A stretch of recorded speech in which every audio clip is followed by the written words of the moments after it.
Hi everyone, I'm Teacher Minette from ChrisAmericas.com, where we help you to level up and show the world the best version of yourself. Welcome back to our channel, where we dive deep into the beautiful world of languages, helping you to not just learn, but live them. Today, we are cracking the code to sounding like a native speaker, no matter what language you are mastering. Yes, you guessed it. We are talking about idioms and phrases. Those little gems that add color and authenticity to your conversations. Ready to spice up your language skills? Let's jump right in. Did you know that some idioms have roots stretching back to ancient civilization? Quite impressive, isn't it?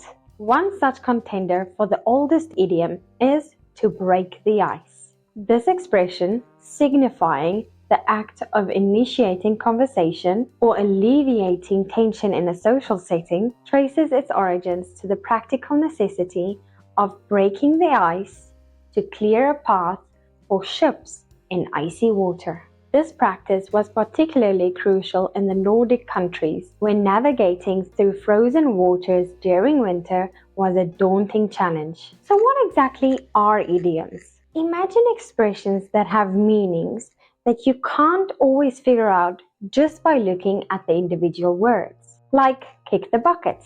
In English, it has nothing to do with physical buckets. It means to pass away. Funny, right? But it's these quirky phrases that make a language vibrant and lively. Why do they matter? Well, idioms can be the secret sauce to sounding like a native. They reflect the culture and personality of a language, often holding fascinating stories from history. When you use idioms correctly, you're not just speaking a language, you're living it, embracing its culture and nuances. Starting with English. Ever heard someone say they're feeling a bit under the weather? It means that they're not feeling well. No rain checks needed for understanding that, right? Here are a few more examples that describe feeling bad, out of sorts, similar to feeling a bit off. This phrase indicates being in a bad or unhappy mood, not feeling quite right. For example, she's been out of sorts ever since she heard the news about her grandfather. Down in the dumps. It means to feel sad or depressed. For example, after failing his exam, he was feeling down in the dumps for days. In the doldrums. Have you ever heard this one? It means feeling low-spirited or lacking energy. For example, she's been in the doldrums lately, not wanting to go out or do anything. We all have this mood some days. Agree? In a funk means feeling down or depressed, and sometimes for no reason at all. For example, I don't know why, but I've been in a funk all week. Down at the heel, feeling worn out or depressed, often due to external circumstances. For example, after the accident, he felt down at the heel for weeks.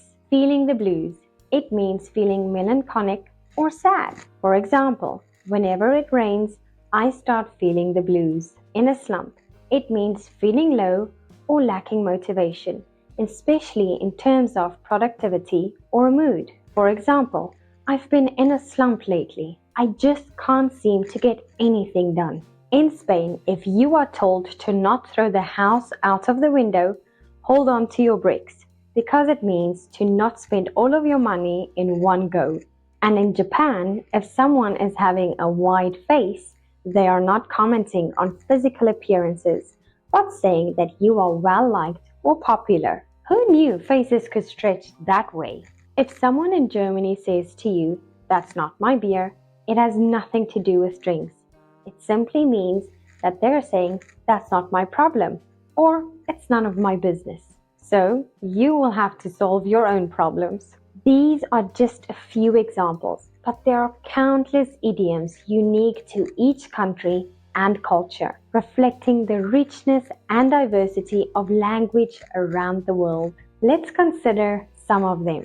France, avoir le café, to have the cockroach. This means to feel depressed or down, similar to being under the weather in English, right?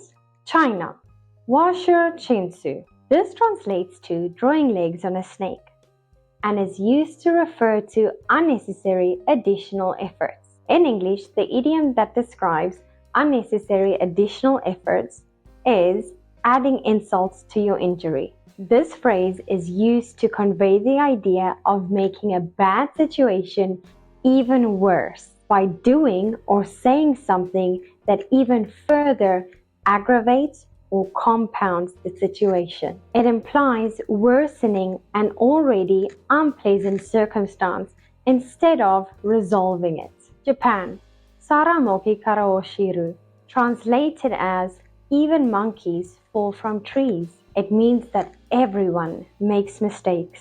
Thinking of an English analogy, to err is human. This phrase emphasizes the universal nature of human imperfection, suggesting that making mistakes is a natural part of being a human and not something that you should be ashamed of. Don't be afraid to use idioms in English. To err is human. India. Andai Kabbalah Samajna. This means to consider a blind person's intentions to be good. This phrase is often used sarcastically to describe someone who unintentionally causes harm. Does your language have idioms for these situations? Share them in the comments. I'm interested to know. Brazil. Puxar a brasa para a sua assadinha de alguém. Literally, to pull someone else's hot coals out of the fire. This means to help someone else at your own expense. The English idiom that describes helping someone else at your own expense is to rob Peter to pay Paul. This expression suggests that you sacrifice your own resources or well-being to help someone else solve a problem, often resulting in personal hardship or disadvantage. Italy. Non tutte le ciambelle riescono col buco. Translated as, not all donuts come out with a hole. It means that things don't always turn out as planned. The best laid plans of mice and men often go awry is a famous line from the poem To a Mouse by Robert Burns. This idiom emphasizes the notion that even the most carefully thought out plans can go wrong due to unforeseen circumstances or factors beyond your control. It's a poignant reminder of the unpredictable nature of life and the need to be adaptable and resilient in the face of setbacks. Spain. Estar en las nubes, literally meaning to be in the clouds. This idiom refers to someone who is daydreaming or not paying attention. An English idiom that captures the idea of daydreaming or not paying attention is having your head in the clouds. This expression suggests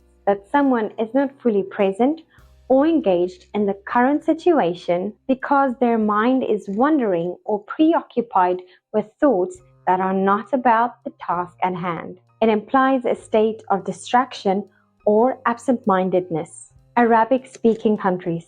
Talat Eyani. This translates to his eyes popped out and is used to express extreme surprise or disbelief, or blow your mind in English. This phrase is often used when something is so astonishing or unexpected that it figuratively blows someone's mind, leaving them amazed, shocked, or unable to comprehend what they have just experienced or heard. Did you enjoy it? Exploring idioms from different countries is incredibly fascinating. I'm hopeful that I'll have the chance to use them somewhere. Practicing these idioms doesn't have to be a solo journey. Engage with native speakers. Immerse yourself in movies, shows, and books in your target language. Notice how and when idioms are used. Context is key. And don't shy away from trying them out in your conversations. Mistakes, they are just stepping stones to fluency. And the best place for this is an online course, English Every Day. You can join the lessons anytime, anywhere, from your phone, computer, whatever you have. You can join a live class right now. Don't you believe me? Click on the link in the description. You can choose the topic of the lesson, the teacher, if you want to practice your grammar, or maybe your pronunciation. Don't delay. Welcome to our friendly community. We are waiting for you. Now, a word of caution. While idioms are fantastic, they have a time and a place. Avoid using them in highly formal or professional settings unless you are very sure of their appropriateness. And be mindful of overusing them. It can confuse rather than impress your listeners. Let's put your idiom knowledge to the test. Can you guess the meaning of this Spanish idiom? Estar en las nubes. Pause the video, drop your guesses in the comments, and keep on watching to find out if you got it right. Here's a hint. It's a place dreamers love to be. The Spanish idiom estar en las nubes translates to being in the clouds in English. It typically means to be daydreaming, not paying attention, or being lost in your thoughts. It's similar to the English idiom having your head in the clouds. So in this context, the hint, a place where dreamers love to be, suggests that the meaning revolves around being lost in fantasy or in imagination rather than being grounded in reality. And that, dear friends, wraps up our whirlwind tour of idioms from around the globe. Remember, mastering idioms is not just about expanding your vocabulary. It's about connecting more deeply with the culture and spirit of your chosen language. Practice makes perfect, and most importantly, have fun with it. If you enjoyed this linguistic adventure, don't forget to like, share, and subscribe for more content. Got an idiom that tickles your fancy or got you in a pickle? Share it in the comments below.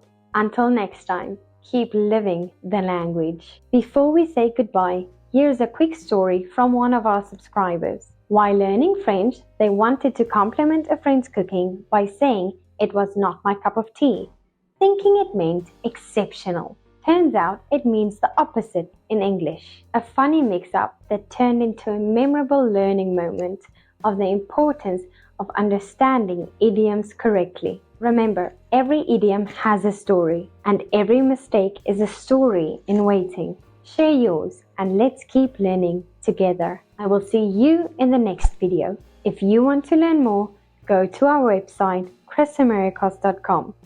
Bye.